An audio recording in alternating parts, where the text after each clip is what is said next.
It's a traditional performing art with a rich history. It draws 1 million theatergoers per year. It's Kabuki.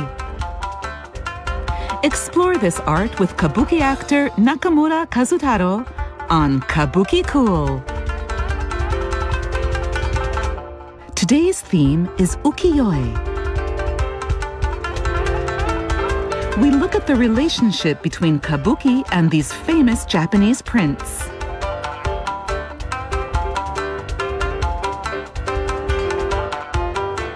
Let's open the curtain to find out more.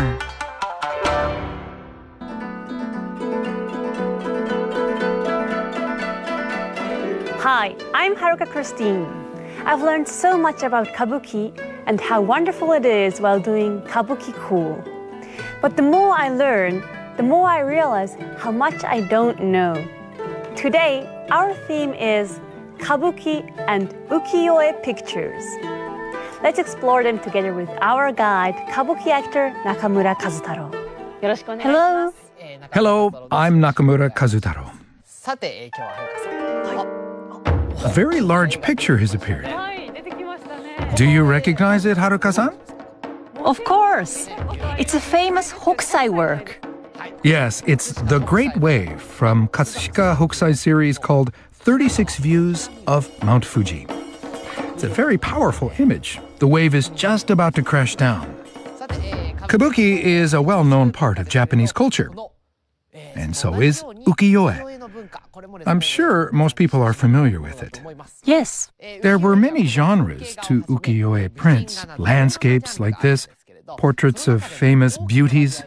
But a great many ukiyo-e were yakusha-e, or pictures of kabuki actors. This is one of the most famous of these prints. Oh, yes. It was made by ukiyo-e artist Sharaku. Think of these prints like publicity photos of popular stars today. Many kabuki actors were immortalized in these yakusha-e prints. Let's look at some more art. These show the premiere of popular kabuki play Kanjincho in 1840. This was the first performance? Yes, and these are actual prints of it. In Kanjincho, the famous hero, Yoshitsune, is suspected of treason by his brother. Yoshitsune and his followers, including the famous warrior priest Benkei, have to get through barriers set up to capture them. The central print shows the story's hero, Benkei. Togashi, who's responsible for the gate. And finally, we have Yoshitsune disguised as a humble porter with his followers behind him. Now, let's watch a modern performance of Kanjincho. Yoshitsune and his men are trying to escape from Kyoto to the distant northern country. But Yoshitsune's brother, the shogun, Yoritomo, has set up barriers throughout the land to capture him. Yoshitsune's retainer Benkei has the retainers disguise themselves as mountain priests and Yoshitsune himself as their porter. They claim to be collecting funds to rebuild the great Buddha in Nara. They come to a barrier at a place called Ataka.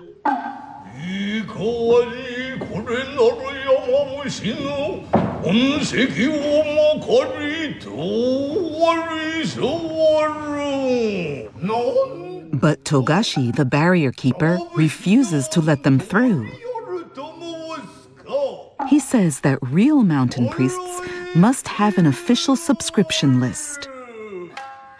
Benkei takes a scroll and reads thunderously from it, making up the words as he goes.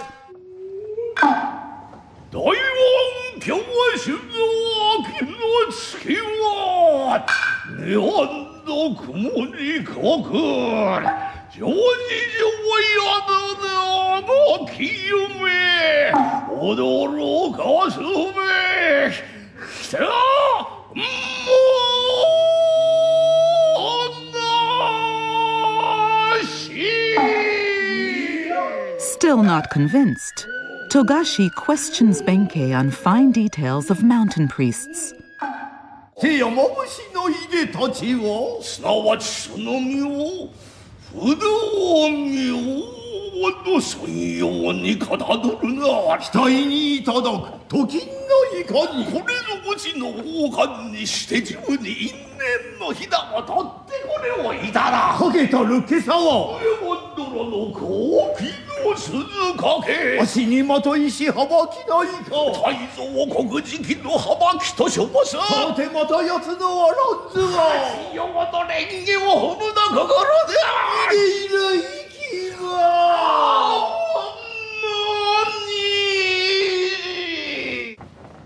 Togashi is convinced and lets them through the barrier.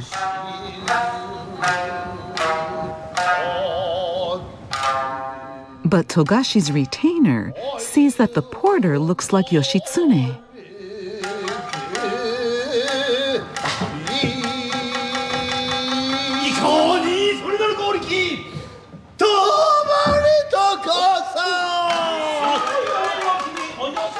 Benkei will do anything to save Yoshitsune.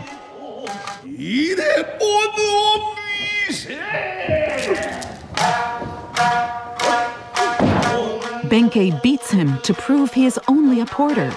In feudal society, it would be unthinkable to treat your own lord like this.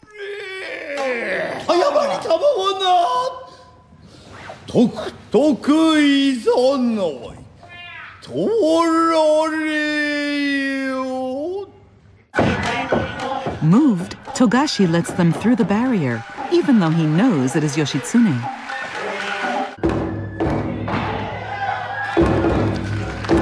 And this is how Benkei's cleverness and devotion get Yoshitsune and his men through the barrier of Ataka.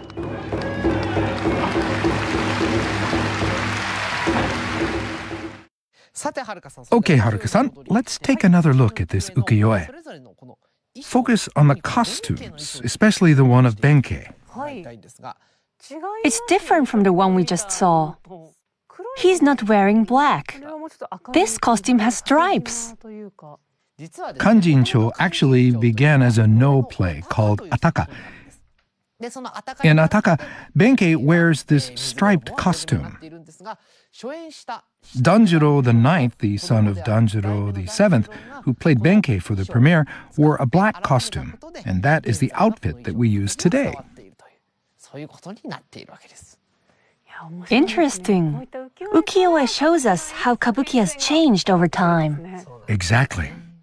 In a time before videos or photographs, ukiyo-e was used as a medium for advertising kabuki plays. Kanjincho also inspired another interesting set of ukiyo-e images. Let's take a look. These are both pictures of the same actor. Yes, they both show Ichikawa Danjiro VII. He has hair on the left, but none in the right. Why is that? The artist drew the print on the left before the performance began. But in the actual performance, the actor had shaved his head and didn't wear a wig. So, the second print came after seeing that. That's why we have two different prints. I see. The next performance we'll watch is one we've covered on this show before. It's the Kurumabiki scene from Sugawara Denju Tenarai Kagami. Let's look at an ukiyo-e print made in 1850 of the same scene. Okay. And here it is. Matsuo Maru is closest to me, and beside Haruka-san is Umeo Maru, and above him is Sakura Maru. Take a look at what they're wearing. They're all in red costumes. Exactly. Remember that. We are near the Yoshida Shrine in the imperial capital of Kyoto. Two of a set of triplets encounter each other, Umeo Maru and Sakura Maru.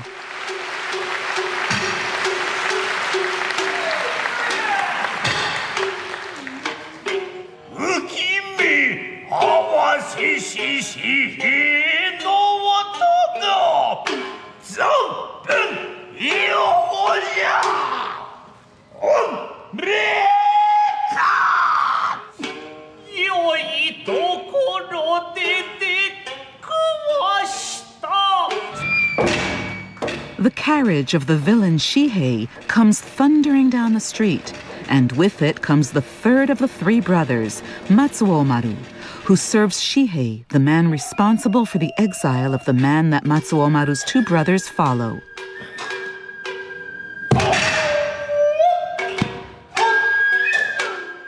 Matsuo-maru confronts his brothers who are stopping the carriage to get their vengeance on Shihei.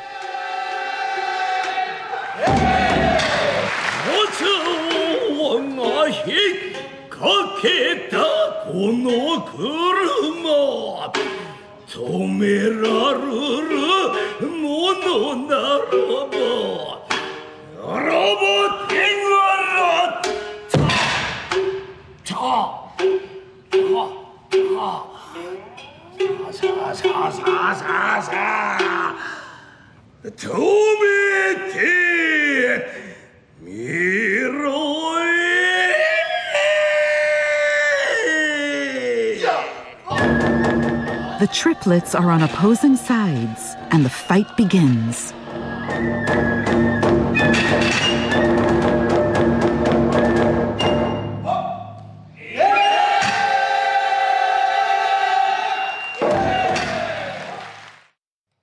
So, the brothers are triplets. But because Matsuo-maru is serving Shihei, he's become an enemy. Is that why he's wearing white? As the ukiyo-e print shows us, they used to all wear red. It makes sense for triplets to all wear the same color. But modern performances dress Matsuo-maru in white with a pattern of matsu or pine trees. It's easy to identify Matsuo-maru if he wears a different color. I can tell apart who's on which side. It's fun to see how costumes have changed over time. Yes. Now, let's look at another ukiyo-e print. What is it? It shows an Edo period kabuki dressing room. Wow! Down here, someone's relaxing and eating. Above him, this guy is holding something. They look like swords, probably props for the show. It's a fascinating piece of art that really gets your imagination going, and how interesting that people have always wanted a glimpse backstage. Here's another work that shows the actors of the time partying at a Sumida River restaurant. People back then wanted to know what theater stars did off stage. They wanted to get a look at their everyday lives. But ukiyo-e is a picture. We don't know how much of what we see is real. Well then, let's find out. How? We can check some of the accuracy against this. This ukiyo-e shows Ichikawa Danjiro IX playing Yuronosuke in the play Chushingura. Now, look at this. We also have photos of him in the same role. How do they compare? Side by side, the ukiyo-e shows all the key points. It does, including the rather long face of the actor. So although ukiyo-e probably adds a layer of glamour, they actually present the distinctive features of the actor. It's a historical record. Fascinating. Now, let's move on and take a look at another work. Its title is Aotozoshi Hana no Nishikie. Nishikie means brocade print, and the title suggests that the play is a Nishikie come to life. We saw ukiyo-e inspired by kabuki. Now we're going to see a play inspired by ukiyo-e? That's right. And here is the print that this play is based on. It packed a punch. It's called Toyokuni Mangazue. It's the work of hugely popular ukiyo-e artist Utagawa Toyokuni III, who was active in the 1800s. It's a series of prints of actors that Toyokuni began in 1859. I see. This is Benten Kozo Kikunosuke, the hero of the play. He has a feminine underrobe of red crepe, and his hair is in a messed-up female style, so he's slightly feminine. But he's also powerful and masculine, coolly drinking some sake.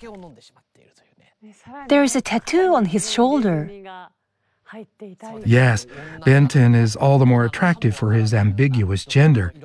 Turns out he's a thief who dresses as a woman. After seeing the print, the up-and-coming kabuki writer Kawatake Mokuame wrote a new play inspired by this image. So, what's the play about? Let's find out.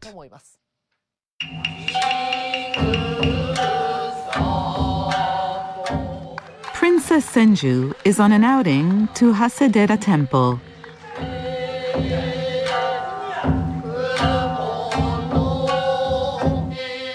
She encounters Shida no Kotaro and his footman.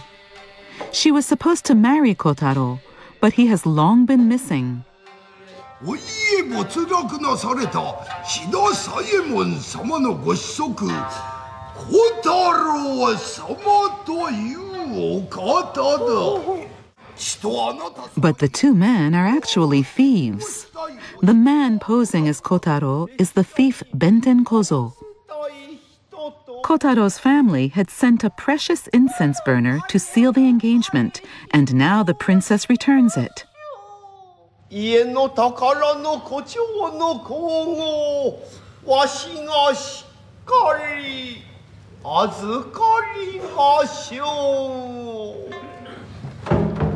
But then Benten Kozo encounters Nippon Daimon, a thief famous all along the Tokaido Highway. いかにもさよおままここへ来てくだされ。 Daimon tries to take the precious incense burner from Benten Kozo.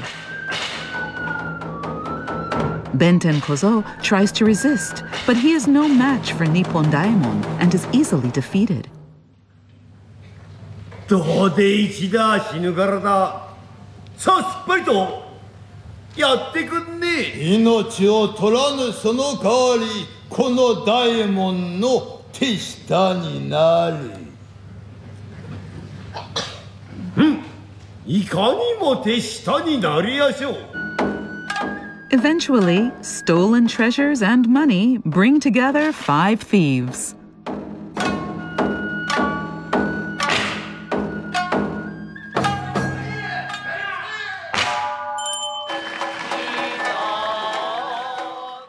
Now we are at a clothing shop called the Hamamatsuya.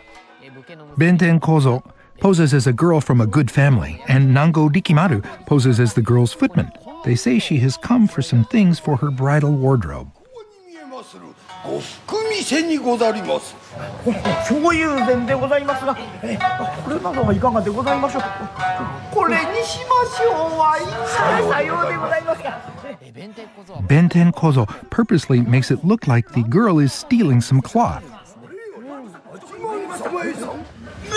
もしちょっとお待ちなすってくださいまし。お隠しなすった比嘉の子を置いていってくださいまし。 The girl is beaten for being a shoplifter. But then, they prove that the cloth she tucked into her kimono was bought at a different shop. いや丸の中に山の字はこりゃ山形屋の主張の印。切れ離れよき。 They then try to use the fact that the girl has been beaten and falsely accused to extort 100 gold coins.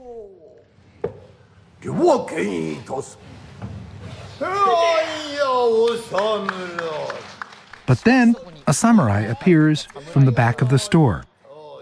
偽り者めなんとことに縁組定まりし娘というはまさしく男。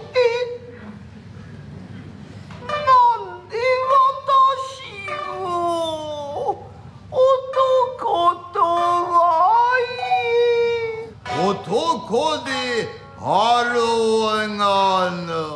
Now, the girl's hair ornament falls. This is a technique that shows the exact moment when Ben-ten Kozo drops his woman's guise and reveals that he is a man. 아니, 뭐 바케차 이라레니? 오라시, 보! 出しちゃうぜ。お察しの通り、わっちゃ男さ。どなたもまっぴら。ごめんね。知らず言って聞かせようしょう。 He's been found out, but instead brazenly announces who he is. こゆすり語りなぜゆかりの弁天小僧菊之助だ。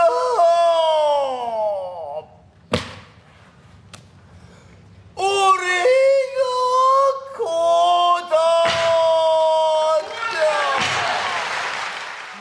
This is the scene inspired by that print.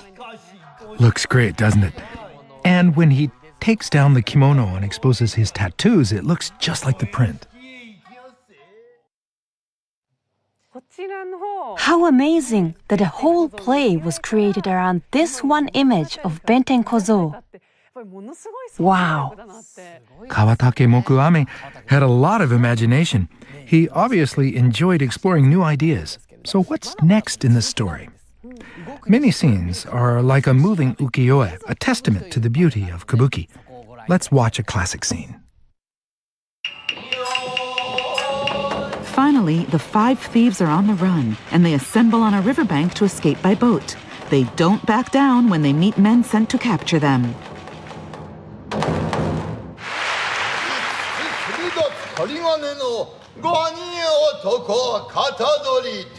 兄総意の顔ぶれは誰知らなみの5人連れ。その名も轟く雷の音に響きし我々は1000人余りのその中で刻印打った頭分。定価を定価ぬすっとの腹大きな肝だも。ならば手柄に。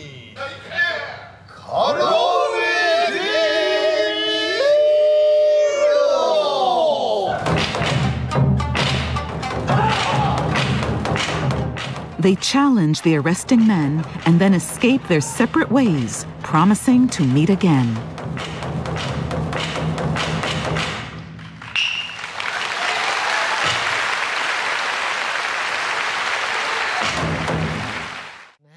The Nishikie of the title is reflected in the play.